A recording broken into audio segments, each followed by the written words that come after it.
नमस्कार दोस्तों, आपका स्वागत है 10 स्मार्टी हिंदी में। हम लोग डॉक्टर नगेंद्र का हिंदी साहित्य का इतिहास पढ़ रहे थे। उसमें हमारा अध्याय 4 निर्गुण भक्ति काव्य चल रहा था और उसमें भी हम पढ़ रहे थे निर्गुण भक्ति धारा के प्रमुख कवि। हम लोगों ने रामानंद और कबीरदास को तो देख लिया था। आज की कड़ी में देखेंगे हम रैदास जी को। इसके बारे में इनके बारे में क्या-क्या मत हैं, क्या-क्या विचार हैं, इनका जन्म कहाँ कैसे क्या हुआ है, ये सब देखेंगे। ठीक है? बस एक रिक्वेस्ट के रूप में इतना ही है कि आप लोगों को वीडियो अच्छी लगे तो शेयर और सब्सक्राइब जरूर कर देना और लाइक कर देना, और कुछ सजेशन हो तो उसे भी भाई जरूर कमेंट में जरूर दे देना। इसी कड़ी में हम लोग जुड़ते हैं रैदास जी से। मध्ययुगीन साधकों में रैदास अथवा रविदास का विशेष स्थान है। निम्न वर्ग में समुत्पन्न होकर भी उत्तम जीवन शैली, उत्कृष्ट साधना पद्धति, उल्लेखनीय आचरण के कारण वे आज भारतीय धर्म साधना के इतिहास में सादर स्मरण किए जाते हैं। रैदास का जन्म काशी में हुआ। कहाँ हुआ रैदास का जन्म? काशी में। ये फैक्चुअल डाटा है, तो ये इंपॉर्टेंट हो जाएगा।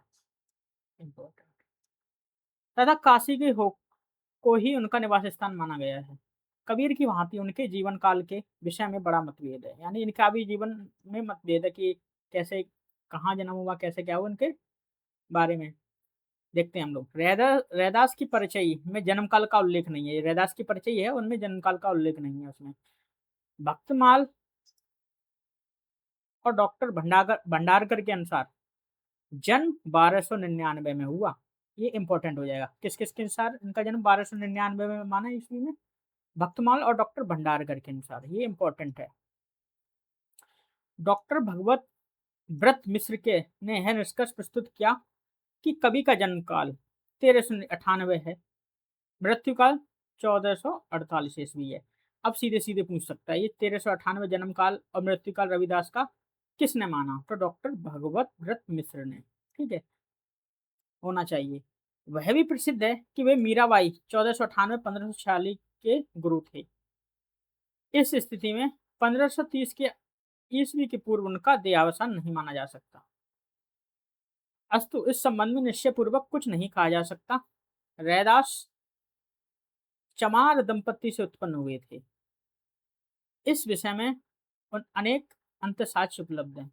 ठीक है, रैदास का जन्म एक चमार परिवार में हुआ था, चमार घर में हुआ था। इसके बारे में मतलब साक्ष्य उपलब्ध हैं। तो ये देखते हैं कौन कौन से हैं। ऐसी मेरी जाति विख्यात चमार, चरण शरण रैदास चमैया।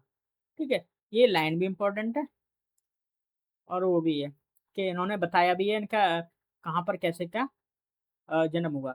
अनंत दास द्वारा लिखित परिचय और प्रियदास के सटीक भक्तमाल के अनुसार रैदास की रैदास को स्वामी रामानंद ने दीक्षा दी थी। ठीक है, इनके भी गुरु रामानंद जी थे। किंतु रैदास की रचनाओं में कहीं भी रामानंद का उल्लेख न होने के विषय में शंका होती है।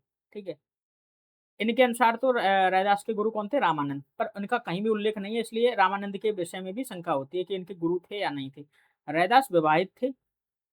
उनकी पत्नी का नाम लोना था। ठीक है, ये फैक्चुअल डाटा है सीधा सीधा। ठीक है, ये इंपॉर्टेंट हो जाएगा। पत्नी का नाम क्या था रैदास जी की? लोना। ठीक है, ये इंपॉर्टेंट हो जाएगा। अपनी संत प्रवृत्ति के अनुरूप उन्होंने प्रयाग, मथुरा, वृंदावन, भरतपुर, जयपुर, पुष्कर, चित्तौड़ आदि स्थानों पर भ्रमण किया था। प्रसिद्ध है कि वे सिकंदर लोदी के निमंत्रण और दिल्ली भी गए थे। उनका मोक्ष स्थान काशी गंगा घाट था। ठीक है, ये इंपॉर्टेंट हो जाए। सिकंदर लोदी के बुलावे पर कौन गया था? ठीक है, अ, रैदास जी गए थे। मोक्ष स्थान कहाँ है? गंगा। रैदास मूलतः संत थे। फलस्वरूप कबीर की भांति उनका बल भी कला पक्ष की अपेक्षा प्रतिपाद पर अधिक रहा। अन्य ब्रह्म मार्गी कवियों की भांति उनके लिए भी निर्गुण ब्रह्म की अनुभूति और जिज्ञासा का विषय है। कभी भी उनकी सत्ता और स्वरूप की अभिव्यक्ति में अपनी असमर्थता स्वीकार करते हैं। वे अनियंत्र उसे एक सुनिश्चित रूप देने के लिए उन्होंने ईश्वर के समस्त रूपों में ऐक्य और अभिन्नता के दर्शन भी किए। मूर्ति पूजा, तीर्थ यात्रा आदि बाह्य विधानों का विरोध कर उन्होंने आभ्यंतरिक साधना बल पर बल दिया। यानी कि इन्होंने मूर्ति पूजा, तीर्थ यात्रा और बाह्य विधान होते हैं ना, उनका विरोध किया और जो अपने अंदर की साधना है ना, वो साधना कैसे की जाती है अपने आंतरिक मन से, उस पर बल दिया। अपने भावों और विचारों की अभिव्यक्ति के लिए उन्होंने सरल व्यवहारिक ब्रज भाषा को अपनाया। ठीक है, इनकी भाषा कौन-सी थी? ब्रज भाषा कि जिससे लोगों तक अपनी बात को ज़्यादा से ज़्यादा पहुँचा सकें। जिसमें अवधी, राजस्थानी, खड़ी बोली और उर्दू फारसी के ये शब्द मिश्रित थे। उपमा तथा रूपक अलंकार कवि को विशेष प्रिय रही हैं। उनकी काव्य शैली के परिचार्थ निम्नलिखित उद्धृत द्रष्टव्य हैं। ठीक है।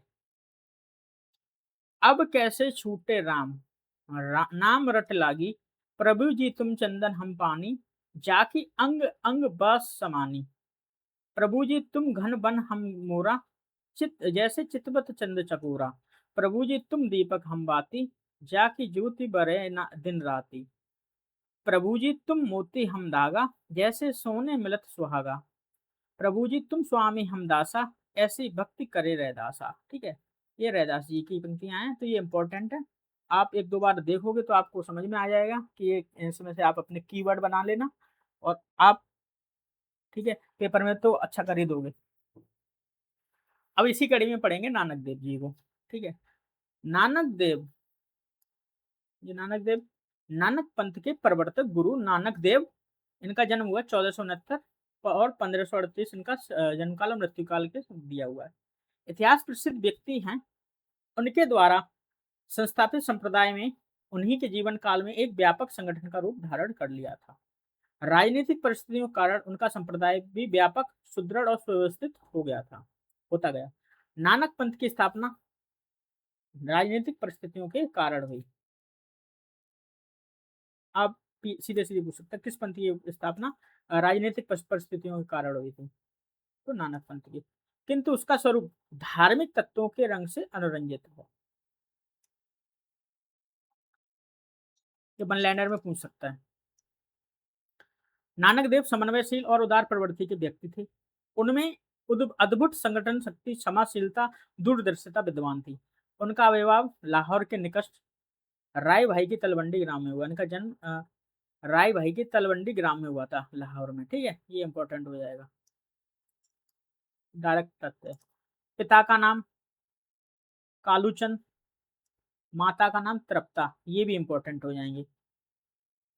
ये भी इंपॉर्टेंट हो जाएगा, ये डायरेक्ट फैक्ट है इसलिए इंपॉर्टेंट हो जाएगा। उनका जन्म स्थान अब ननकाना साहिब के नाम से प्रख्यात है। ठीक है, अब ननकाना साहिब के नाम से प्रख्यात है। बाल्यावस्था में उन्हें संस्कृत, फारसी, पंजाबी, हिंदी की शिक्षा प्राप्त हुई। वे आरंभ से ही आत्मचिंतन, ईश्वर भक्ति और संत सेवा के ओर उन्मुख रहे। कुछ समय तक उन्होंने गृहस्थी भी चलाई। उनके दो पुत्र हुए, जिनका नाम श्रीचंद और लक्ष्मीचंद थे। ये भी फैक्चुअल डाटा है, तो इसीलिए भी इंपॉर्टेंट हो जाएगा। पुत्र थे ना ये दोनों, दोनों पुत्र श्रीचंद और लक्ष्मीचंद, ये दोनों इंपॉर्टेंट हो जाएंगे। पिता की भांति श्रीचंद भी विख्यात साधु हुए। उन्होंने उदासी संप्रदाय का प्रवर्तन किया। ठीक है, श्रीचंद ने उदासी संप्रदाय बनाया। ये भी अपने पिताजी की भांति विख्यात हुए। इन्होंने उदासी संप्रदाय का प्रवर्तन किया, यानी कि संस्थापक थे श्रीचंद जी। गुरु नानक भ्रमणशील साधु थे। उन्होंने सभी दिशाओं में यात्राएं भी की थी और धर्म के संबंध में उनकी विचारधारा अनुभूति तथा समन्वय पर आधारित है। धार्मिक रूढ़िवाद, जाति के संकीर्ण बंधनों, अनाचारों के प्रति उन्होंने सदैव विरोध किया।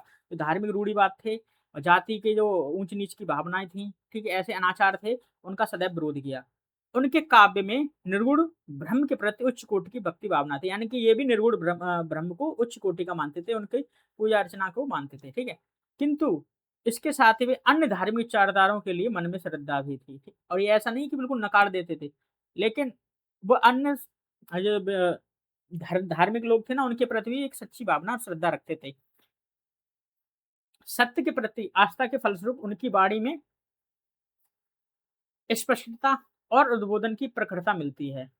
कबीर की भांति उनके काव्य में भी शांत रस की निर्बाध धारा प्रवाहित हुई। यद्यपि कहीं कहीं करुण, अद्भुत आदि कुछ अन्य रसों के अनुकूल सामग्री भी प्राप्त होती है। नानक के अनुसार ईश्वर कृपा से तत्व दर्शन तो हो जाता है, किंतु उस अनुभव की अभिव्यक्ति सदैव नहीं हो पाती। जैसे उन्होंने बताया, आपे जाने आपे देई आँखें सी भी कई दे कई कई जिसनो बख्शे सिफत सलाह नानक पातशाही पातशाहू। नानक ने अनेक पदों की रचना की जो ग्रंथ साहिब में संकलित है। जो नानक के द्वारा जो अनेक पद रचे गए थे ना, उन्हें ग्रंथ साहिब में संकलित कर दिया गया। जपू जी नानक दर्शन का सार तत्व है। जपू जी है ना, वो नानक दर्शन का सार तत्व है। असादीवार, रहीरास, सोहिला आदि उनकी प्रसिद्ध रचनाएं हैं। ये इंपॉर्टेंट हो जाएगा। असादीवार, राहिरास और सोहिला, ये इंपॉर्टेंट है। ये भी इंपॉर्टेंट है राहिरास। ये आप तत्व की मतलब दृष्टि से, तथ्य की दृष्टि से बहुत इंपॉर्टेंट है। सॉरी, तत्व बोल रहा था मैं। ये बहुत इंपॉर्टेंट है। नानक देव की काव्य भाषा के 3 रूप हैं। हिंदी, फारसी, बहुल पंजाबी। ठीक है, फारसी, बहुल पंजाबी और पंजाबी। कौन-कौन से हैं? काव्य भाषा के हिंदी, फारसी, बहुल पंजाबी और पंजाबी। नसीहतनामा की भाषा में खड़ी बोली का रूप व्यक्त है। नानक का अधिकांश साहित्य पंजाबी में है। अधिकांश साहित्य पंजाबी है, किंतु उन्होंने ब्रज भाषा की शब्दावली का भी प्रयोग किया। उनकी भाषा में प्रवाह और सहजता है। नानक बाड़ी में अलंकारों का सहज प्रयोग हुआ है। उपमा, रूपक, प्रतीक और अनुप्रास कवि के प्रिय अलंकार हैं। ये इनके प्रिय अलंकार के रूप में थे। उपमा, रूपक, प्रतीक और अनुप्रास। छंदों का प्रयोग उन्होंने नहीं किया। छंद का प्रयोग नहीं किया। उनके पद राग रागनियों में रचित हैं। राग रागनियों में रचित हैं। शांत रस की निर्बाध धारा उनके काव्य में प्रभावित हुई। यानी शांत रस है ना, उनकी उसकी अनुभूति हुई, इनके काव्य में हुई, प्रवाहित हुई है। ऐतिहासिक वर्णनों में करुण रस और श्रृंगार श्रृंगार के पद भी विरचित हैं। अब इसी कड़ी में पढ़ेंगे हम लोग जम्बनाथ जी को। जम्बनाथ, संत जम्बनाथ का जन्म 1451 ईस्वी में जोधपुर राज्य के नागौर प्रदेश में पीपासर अथवा पयासर ग्राम में राजपूत परिवार में हुआ। ठीक है, जम्बनाथ जी राजपूत थे। इनका जन्म कहाँ हुआ था? जोधपुर राज्य के नागौर प्रदेश के पीपासर अथवा पयासर। ये तथ्य की दृष्टि से बहुत इंपॉर्टेंट है। ये जन्म 1451 ईस्वी, ये वाली लाइन इंपॉर्टेंट है। आप ऐसे इंपॉर्टेंट की श्रेणी में रखें। जनश्रुति है कि 34 वर्ष की अवस्था तक इन्होंने एक भी शब्द उच्चरित नहीं किया। चमत्कारिक कृत्यों के प्रदर्शन के कारण जनता ने इन्हें जम्ब जी कहना प्रारंभ किया। सिद्धि प्राप्त हो जाने के अनंतर ये मुनिंद्र जम्ब ऋषि के नाम से विख्यात हुए। इनकी शिक्षा दीक्षा, विवाह, परिवार, आजीविका आदि के विषय में कोई विशेष विवरण नहीं है। इनकी शिक्षा दीक्षा कहाँ, विवाह, परिवार, इनका कुछ विवरण नहीं मिलता। किंवदंती हैं, ठीक है, बातें ऐसी प्रचलित हैं। ये आजीवन ब्रह्मचारी रहे। ये भी प्रसिद्ध है कि किन्हीं बाबा गोरखनाथ ने इन्हें दीक्षा प्रदान की थी। स्वभाव से ये बड़े विनयशील और विनम्र थे। काव्य रचना में इनकी अच्छी गति थी, परंतु दुर्भाग्य से अभी तक इनकी कोई कृति नहीं मिली। ठीक है, जम्बनाथ जी की कोई भी कृति नहीं मिली। कतिपय संग्रहों में इनकी स्फुट रचनाएं संकलित हैं। ठीक है, कहीं कहीं इनकी कुछ कुछ रचनाओं के, ठीक है, स्फुट रचनाएं मिलती हैं। अभिव्यंजना शैली के प्रचार इनके दो दृष्टव्य, दिखाए गए।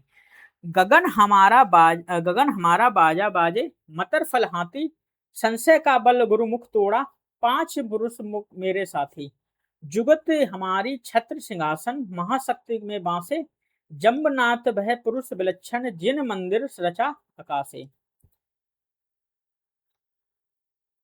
जम्बनाथ ने अपने आदर्शों या मत के प्रचार विष्णुई संप्रदाय की स्थापना की। ठीक है, जम्बनाथ जी ने विष्णुई संप्रदाय की स्थापना की। ये इंपॉर्टेंट हो जाएगा। अपने जीवन में इन्होंने 4 प्रमुख शिष्यों को मान्यता प्रदान की। अपने जीवन काल में इन्होंने कौन से 4 शिष्यों की प्रदान की थी मान्यता? एक तो हावली पावजी, लोहा पागल, दत्तनाथ तथा मालदेव। ये इंपॉर्टेंट है। ये शिष्य नाथपंथी प्रतीत होते हैं। संभव है विष्णुई संप्रदाय किसी अंश तक नाथपंथ के आदर्शों तक प्रभावित रहा हो। जम्बनाथ की उपलब्ध रचनाओं में भी अधिकतर देहवेद और योगाभ्यास जैसे विषय ही मिलते हैं। ठीक है, इनकी रचनाओं में भी देहवेद और योगाभ्यास जैसे विषय मिलते हैं, जिससे यह कहा जा सकता है ये नाथ पंथ से विशेष प्रभावित थे। ठीक है, जम्बनाथ जी को नाथ पंथ से विशेष प्रभावित माना जा सकता है, क्योंकि इनकी रचनाओं में कहीं कहीं देहवेद और योगाभ्यास जैसी विषय भी मिला है। इनकी रचनाओं में ओंकार जप, निरंजन की उपासना, अजपा जप, गगन मंडल, पंचपुरुष, सतगुर महिमा, सोहम जप, जरा मरण से मुक्ति, अनन्य भक्ति आदि का बारंबार उल्लेख हुआ है। अजपा जप और निरंजन की उपासना का इन्होंने विशेष रूप से उपदेश दिया है। प्रसिद्ध है कि जम्बनाथ ने 1523 के लगभग तालवा बीकानेर में समाधि लेकर अपनी जीवन लीला समाप्त की, किंतु इनके अनुयायी इस घटना को 1536 में तालासर गांव के निकट होने का बतलाते हैं। इनका समाधि स्थल सम्राथल नाम से प्रसिद्ध है। ठीक है, जम्बनाथ जी का समाधि स्थल किस नाम से प्रसिद्ध है? सम्राथल नाम से। ये इंपॉर्टेंट है। इसी कड़ी में पढ़ेंगे हरिदास निरंजनी। हरिदास निरंजनी को पढ़ेंगे। संत हरिदास निरंजनी संप्रदाय के कवि थे। ठीक है, निरंजनी संप्रदाय का संत हरिदास, जिसका मूल स्रोत नाथ पंथ है। ठीक है, ये निरंजनी संप्रदाय का मूल स्रोत क्या है? नाथ पंथ। साधना के क्षेत्र में संप्रदाय को नाथ पंथ एवं संत मत की मध्यवर्ती कड़ी कहा जा सकता है। ठीक है, ये मध्यवर्ती कड़ी किसको माना है? किस किसकी? नाथ पंथ की और संत पंथ की। ठीक है, ये निरंजनी संप्रदाय को है। एक प्राचीन धर्म संप्रदाय है जिसका प्रभाव उड़ीसा प्रांत में किसी न किसी रूप से आज तक विद्यमान है, जो आज तक भी उड़ीसा में विद्यमान है। आचार्य क्षिति मोहन सेन ने, ठीक है, आचार्य क्षिति मोहन सेन ने अपने ग्रंथ मेडिवियल मिस्टिज्म में यह प्रतिपादित किया कि सर्वप्रथम इस मत का प्रचार उड़ीसा से ही प्रारंभ हुआ था। ठीक है, हरिदास निरंजनी का निरंजनी संप्रदाय का ना जो मत का प्रचार उड़ीसा से ही सर्वप्रथम प्रारंभ हुआ, ये ऐसे माना है आचार्य क्षिति मोहन सेन। ठीक है, ये तथ्य है। ये मेडिवल मिस्टिज्म किसकी रचना? आचार्य क्षिति मोहन सेन की। ठीक है, इन्होंने हरिदास निरंजनी का निरंजनी संप्रदाय है ना, इसका प्रारंभ कहाँ से माना? उड़ीसा से माना। ये इंपॉर्टेंट है, आप इसे तथ्य की दृष्टि से देखते हुए इंपॉर्टेंट लगा लें। तदनंतर यह संप्रदाय अपने जनप्रिय और सच्चे आदर्शों के कारण पूर्व की ओर प्रसारित हुआ। इस संप्रदाय का इतिहास पूर्ण रूपेण ज्ञात नहीं। प्रचलित है इस संप्रदाय में प्रवर्तक स्वामी निरंजन थे, जो ब्रह्म के निर्गुण रूप के उपासक थे। स्वामी निरंजन की जीवनी और सिद्धांतों को स्पष्ट रूपरेखा प्राप्त नहीं। निरंजनी संप्रदाय के संस्थापक और संस्थापन के इतिहास का उल्लेख करते हुए दादूपंथी राघवदास ने अपने भक्तमाल में लिखा। ठीक है, यहाँ राघवदास की भी रचना भक्तमाल है कि इसके प्रवर्तक जगन थे। इसके प्रवर्तक इन्होंने राघवदास ने क्या माना? जगन को माना। निरंजनी संप्रदाय के यह मत प्रचलित है कि संप्रदाय का प्रवर्तन हरिदास निरंजनी ने किया। राघवदास के अनुसार हरिदास डीडवाड़ा निवासी थे। पुरोहित हरिनारायण शर्मा ने सुंदर ग्रंथावली की भूमिका में हरिदास के संबंध में लिखा कि वे पहले प्रागदास के शिष्य हुए, फिर दादू के, फिर कबीर पंथ, फिर गोरख पंथ में दीक्षित हुए, अंततः उन्होंने अपना निराला पंथ चलाया। ठीक है, क्या बताया? पुरोहित हरिनारायण शर्मा ने सुंदर ग्रंथावली में की भूमिका में, ठीक है, हरिदास के बारे में लिखा। क्या बताया? ये प्रागदास के पहले शिष्य थे। पहले कौन किसके शिष्य थे? प्रागदास के।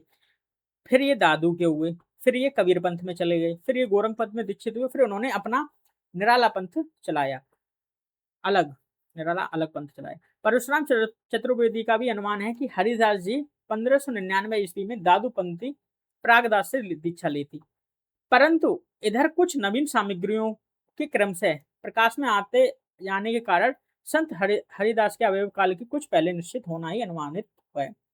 कुछ लेखक अब इस बात से असंभव नहीं समझते कि इनका जन्म 1455 ईस्वी और मृत्यु 1543 में हुई होगी। 18वीं शताब्दी के अंतिम चरण में विद्यमान हरिराम जी की हरिदास जी की परिचय में, ठीक है, हरिराम जी ने हरिदास की परिचय लिखी थी, इसी मंतव्य का प्रतिपादन हुआ, ठीक है, इसी मंतव्य का प्रतिपादन किया। उनके अनुसार 1499 की बसंत पंचमी के दिन स्वयं हरि ने गुरु गोरखनाथ का रूप धारण करके इन्हें ब्रह्म ज्ञान की दीक्षा दी थी। हरिदास निरंजनी कदाचित 16वीं सदी के मध्य तक विद्वान थे। कुछ लोग इस प्रश्न का समाधान इस प्रकार करना चाहते हैं कि एक की जगह दो हरिदास मान लिए गए, ठीक है, मान लिए जाएं, किंतु प्रमाण के अभाव में निश्चित रूप से कुछ भी नहीं कहा जा सकता। श्री हरिदास की बाड़ी में उल्लेख है कि 45 वर्ष की अवस्था तक हरिदास जी ने गृहस्थ जीवन व्यतीत किया था। परिचय लेखक का ध्यान संभवतः इधर नहीं गया। हरिदास जी भ्रमणशील व्यक्ति थे। वे झंगूर, डीडपुर, नागपुर, अजमेर, नाथवाड़ा, नेडे, तोड़ा, अम्बेर, जयपुर, सिधौरा आदि स्थानों का भ्रमण कर रहे थे। श्री हरिपुरुष की वाणी में उनके शिष्यों का भी उल्लेख मिलता है। उनके शिष्य प्रशिष्यों में कौन थे? इनके शिष्य प्रशिष्यों में हरिदास के नारायण दास, हरिराम, रूपदास, शीतल दास, लक्ष्मण दास, गंगादास आदि का उल्लेख किया जाता है। मारवाड़ में हरिदास के नाम पर कई मठ और गद्दियां हैं। मारवाड़ में ना हरिदास नाम की कई मठ है और गद्दियां हैं। इस संप्रदाय की प्रमुख मठ डीडवाड़ा में है, ठीक है, इसका प्रमुख मठ कहाँ है? डीडवाड़ा में। हरिदास कृत अष्टपदी योग ग्रंथ, ठीक है, ये कौन कौन से लिखे हैं? ब्रह्म स्तुति, हंस प्रबोध ग्रंथ, निर निरपकमूल ग्रंथ, पूजा योग ग्रंथ, समाधि योग ग्रंथ, संग्राम योग ग्रंथ आदि में निर्गुण ब्रह्म के अलौकिक तत्व के पर विशेष बल दिया गया है। उनके अनुसार ब्रह्म कृपा से ही साधक को आनंद प्राप्ति होती है। माया और लौकिक बंधनों के प्रति उन्हें अरुचि है। जो माया और लौकिक बंधन है ना, जो जिसे निराकार संत ज्यादातर, निर्गुण संत है ना, ज्यादातर मानते हैं, उनका भी ये भी है कि माया और लौकिक बंधन मतलब उनके प्रति कोई रुचि नहीं है, अरुचि है, तथा मोक्ष लाभ ही उनका अभीष्ट है। वो मोक्ष की प्राप्ति को ही अभीष्ट मानते हैं। गुणग्राही गोविंद गुण गावा भजी, भजी राम परम पद पावा।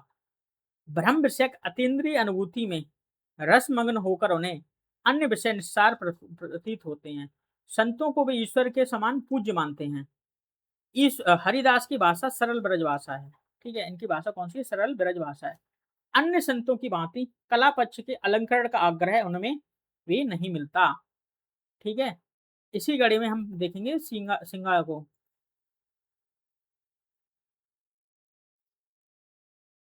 सिंगा जी को देखें। संत सिंगा 1519 से 1659 का जन्म मध्य भारत की रियासत, ठीक है, इनका जन्म कहाँ हुआ? मध्य भारत की रियासत बड़वानी के खजूर गांव में एक ग्वाल परिवार में हुआ। कहाँ हुआ? रियासत बड़वानी खजूर गांव, एक ग्वाल परिवार में हुआ था। बाल्यावस्था से ही वे संसार में विरक्त रहा करते थे। एक बार वे हरसूद से भामगढ़ मार्ग पर जा रहे थे।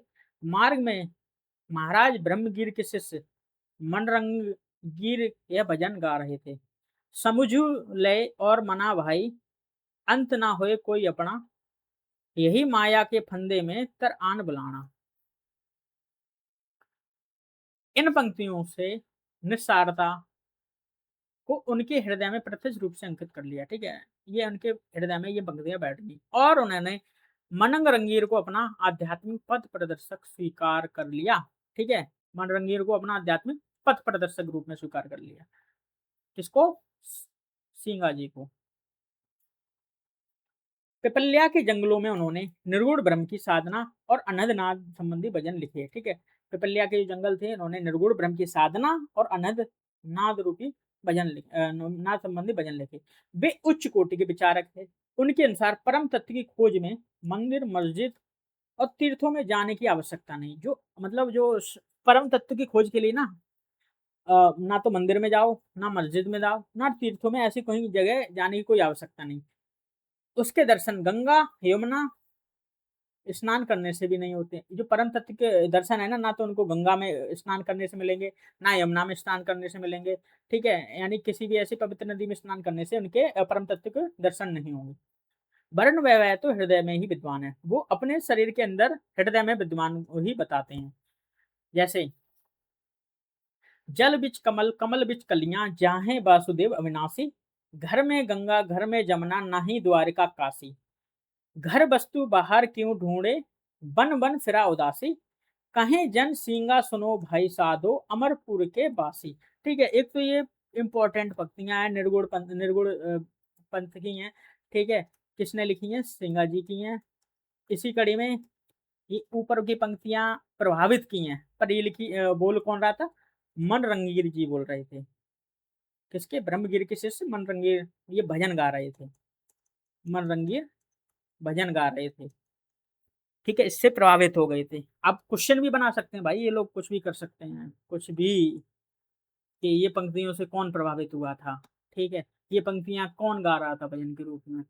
तो ठीक है, इससे इन पंक्तियों से हम बोल सकते हैं कि सिंहा जी प्रभावित हुए थे। इसके उन्होंने अपना मनरंगीर जी को आध्यात्मिक पद प्रदर्शन मान लिया, पिपल्या के जंगल में गए, उन्होंने ब्रह्म साधना की, ब्रह्म साधना के बाद उन्होंने एक उच्च कोटि के विचारक बने, उन्होंने तत्व की खोज की, ठीक है? मंदिर मस्जिद जाने की कोई उन्होंने बताया तत्व की खोज के लिए हमें मंदिर मस्जिद में नहीं जाना चाहिए, किसी भी ऐसी पवित्र नदी, गंगा, जमुना जैसे नहीं नहाना चाहिए, आदि बताया उनको। बस जो परम तत्व खोज के लिए हमें अपने हृदय में ही ओर देखना चाहिए, हमें जो परम तत्व हमारे हृदय में ही विद्यमान है, ऐसा बोला।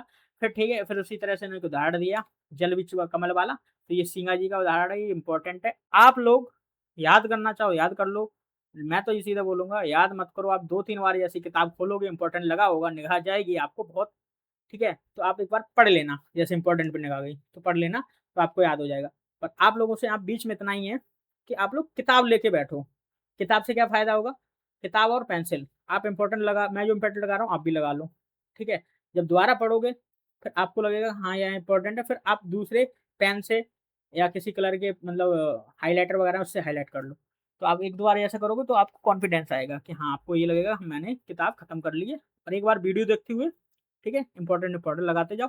अगर कहीं रास्ते में चल रहे हो, सफ़र में हो, ऑफ़िस से आ रहे हो, स्कूल से आ रहे हो, नहीं कर सकते हो, तो एक बार देख लो, ठीक है? 2 बार देख लो, आपको ज़रूर फ़ायदा मिलेगा, कि बहुत कारगर सिद्ध होंगी ये वीडियो। सींगा की निर्गुण ब्रह्म संबंधी धारणा संत कबीर की विषयक कल्पना से बहुत कुछ साम्य रखती है। ठीक है, ये सिंगा की निर्गुण ब्रह्म संबंधी धारणा है ना, उस कबीर की ब्रह्म विषयक कल्पना से काफ़ी मतलब समानता पाई जाती है उनकी। उनकी उक्तियों में अप्रस्तुत योजना बड़ी यथार्थ और स्वाभाविक है। उनके द्वारा विरचित पदों की संख्या 800 बताई गई है, ठीक है? सिंगा जी के 800 बताई गई है, किंतु वे अभी तक उपलब्ध नहीं है, जो कि उपलब्ध नहीं है। उनकी काव्य भाषा निमाड़ी थी, अभी इम्पोर्टेंट है। किसकी काव्य भाषा निमाड़ी थी? सिंगा जी की। उन्होंने 11 रचनाओं का निर्माण किया, जिनके नाम क्रमशः ये हैं: सिंगा जी का दृढ़ उपदेश, सिंगा जी का आध्यात्मिक ध्यान, सिंगा जी का दशबोध, सिंगा जी का नरद, सिंगा जी का सरद, सिंगा जी की वाणी, सिंगा जी की बाणावली, सिंगा जी का सातवार, सिंगा जी की 15 तिथि, सिंगा जी का बारहमासी, सिंगा जी के भजन। ठीक है, एक तो बहुत इंपॉर्टेंट है, ये हम बता सकते हैं किसके, कि उनके खुद आगे लिखा है सिंगा जी, ठीक है? तो इनकी रचनाओं को इतना वो नहीं है, एक बार देख लोगे ना क्या कैसे क्या, तो आप कर दोगे, पेपरों में टिक लग जाएगा। इस अंतिम के अंतर्गत समाधि भजन और निर्गुण मार्ग के भजन आते हैं। ठीक है, सिंगा जी के भजन में क्या क्या आते हैं? समाधि भजन एवं निर्गुण मार्ग में भजन आते हैं, जिन्हें आज भी गाया जाता है। संप्रति उनके काव्य का छोटा सा संग्रह संत सिंगा जी शीर्षक में उपलब्ध है। अब इसी कड़ी में हम पढ़ेंगे लालदास जी को। लालदास लाल पंथ के प्रवर्तक संत लालदास 1540 से 1648 का आविर्भाव अलवर राज्य के ग्राम धौलीदूप में एक ऐसे मुसलमान परिवार में हुआ। लालदास जी का जन्म कहाँ हुआ? मुसलमान परिवार में हुआ, ठीक है? धौलीदूप नामक गांव में, जो कि अलवर राज्य में है, जहां भरण पोषण और जीविका के साधनों के लिए इतना संघर्ष करना पड़ता था कि बालकों की शिक्षा दीक्षा का कोई प्रबंध ना हो पाता था। भगवत भक्ति का अंकुर लालदास के हृदय में बाल्यावस्था में ही अंकुरित हो गया था। वे साधुओं का सत्संग करते रहते और नाम जप में संलग्न रहते थे। वय के समय के साथ उनकी ख्याति दूर दूर तक फैलने लगी।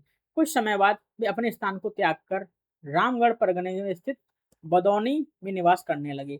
जनता की सेवा से अनुरक्त हो गए। उत्तरोत्तर उनके शिष्यों की संख्या में वृद्धि होती गई। प्रचलित है कि अयोग्य शिष्यों के कारण उनके अनेक बार कष्ट भी झेलने पड़े। दुष्टों द्वारा अत्यंत पीड़ित किए जाने पर उन्होंने बदौनी का परित्याग कर दिया, नारौली गांव में निवास करने लगे। ठीक है। बाद में उन्होंने रस गांव को अपना निवास स्थान बनाया। लालदास ने गृहस्थ आश्रम में रहकर साधना की। उनकी समाधि नगला, ठीक है, जो कि भरतपुर राज्य में आज भी है। ये इम्पोर्टेंट है, कहाँ की, किसकी, लालदास जी की समाधि कहाँ है, नगला में। नगला में किसकी समाधि है, लालदास जी की। ये इम्पोर्टेंट है। ठीक है, लालदास जी की समाधि, ये ला कैसा बनेगा, चलो समझ जाओगे आप लोग। संत लालदास सिद्ध महापुरुष थे। उनकी विचारधारा कबीर मत से प्रभावित है। वे अच्छे कवि तथा उपदेशक थे। उनकी रचनाएं लालदास की चेतावनी में संकलित है। ठीक है, जिनसे उनकी सुष्ठु अभिव्यंजना शक्ति, गंभीर रहस्यानुभूति का ज्ञान होता है। सत्यानुभूति, अंतःकरण की शुद्धता और समदृष्टि पर उन्होंने बारंबार बल दिया। इस प्रकार उनकी रचनाओं में नीतिपरक दृष्टिकोण की प्रधानता है तथा यथा यथा लाल जी भगत भीख न मांगिए, मांगत आय शरम, घर घर टांड दुख है, क्या बादशाह क्या हरम। लाल जी साधु ऐसा चाहिए, धन कमा कर खाए, हृदय हर की चाकरी पर घर कबू ना जाए। लाल जन्म से मेव थे, परंतु उनकी जीवन शैली रहन सहन हिंदुओं जैसा था। वे निरामिष भोजी थी, मतलब वे मांस नहीं खाते थे। ठीक है, जो हिंदुओं के रहन सहन थे ना, वैसे ही रहते थे। उनके पंथ में राम ही सर्वश्रेष्ठ शक्ति है, वही आराध्य है, वही ब्रह्म है। लाल पंथ की आचार संहिता बड़ी आकर्षक है। इस पंथ में विनम्रता समझ साधना का मूल है। लालदास के पंथ का प्रचार और प्रसार बहुत सीमित रहा। अलवर की सीमाओं में ही इस पंथ का विकास हो पाया। इस पंथ के अनुयायी हिंदू मुसलमान दोनों ही हैं, परंतु उनमें मेवों की संख्या अधिक है। इसी कड़ी में हम देखेंगे दादू दयाल जी को। ठीक है, दादू दयाल जी को हम नेक्स्ट वीडियो में देखेंगे, कि वीडियो काफ़ी बड़ी हो जाएगी। नेक्स्ट वीडियो मतलब कल देखेंगे। आज के लिए बहुत बहुत धन्यवाद। वीडियो अच्छी लगी हो तो दोबारा मैं बोल रहा हूँ तो भैया ज़्यादा से ज़्यादा शेयर कर देना, सब्सक्राइब ज़्यादा से ज़्यादा करवा देना। ठीक है, अच्छा कंटेंट मिले आपको और आपको एकदम अच्छे अच्छे ढंग से पढ़ सको। बहुत बहुत धन्यवाद।